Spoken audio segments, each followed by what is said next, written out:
The Mars orbiter mission was successful last week, and since then there have been so many incredible facts that have come out. It was made in $74 million, that it was cheaper per kilometer than an auto rickshaw, that it was cheaper than what Hollywood took to make a movie about going to space. But one thing that wasn't as popular as it should be is how it was all done. It's brilliant and you should know it. See, India has launched satellites before, but Mars is 100 times further away than the moon. You need an incredible amount of thrust to get it directly from here to there, and the US did that. They made a super powerful launcher that can do the job. Since our satellite was a little lighter than theirs, we tried to do it a little differently.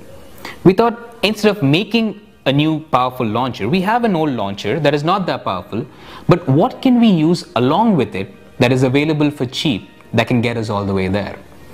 We used gravity to make it happen. Because nothing is cheaper than free. Wait, what? We use gravity to get away from the grip of gravity? That's exactly what makes it interesting. So we use something called the interplanetary slingshot to get it all the way there. We use Earth's gravity to gather speed, the Sun's gravity to travel, and then Mars's gravity to get closer to it. You beautiful, beautiful people at ISRO. And that's not even the most impressive part. The most impressive part is that the entire program was developed and built right here. Just to put that in perspective, America still uses Russian equipment. Japan tried to build their own and their mission failed. China used Russian equipment and they couldn't get off the launch pad. And young ISRO quietly did it all on its own. India is innovating. It's about time we stop talking about inventing the zeros and Aryabhatta and Vedas. India is innovating now, and you should know about it. As we speak, there are laboratories in India where there's heavy research going on in nuclear technology. We're trying to find a way to use thorium, which is abundantly more available than uranium, as an energy source. The number of papers we've submitted on this is twice as much as any other country. And we even have a plant that's scheduled to come up in 2016. That is huge because India has the highest reserves of thorium in the world. Our energy problems could be solved forever. India is innovating.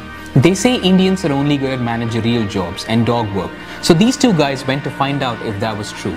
They went to talk to heads of innovations of major companies like Google, Microsoft and Intel to ask them if this was true. As it turns out, these heads of innovations were Indians, not people of Indian origin, people who came through the same rote education system here.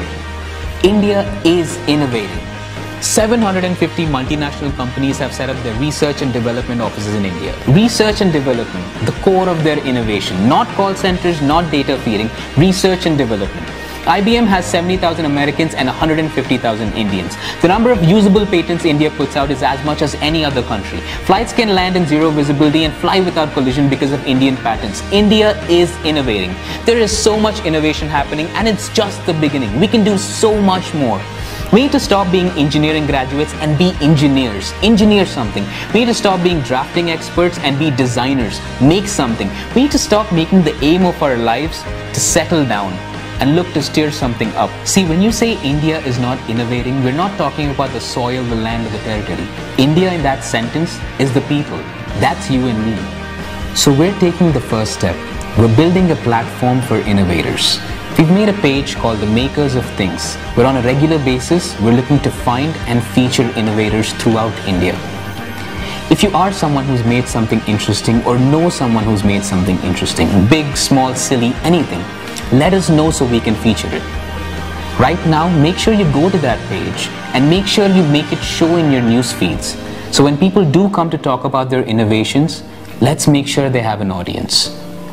Actors and sportspersons have always been celebrities. For a while, let's try to make a new kind of celebrity.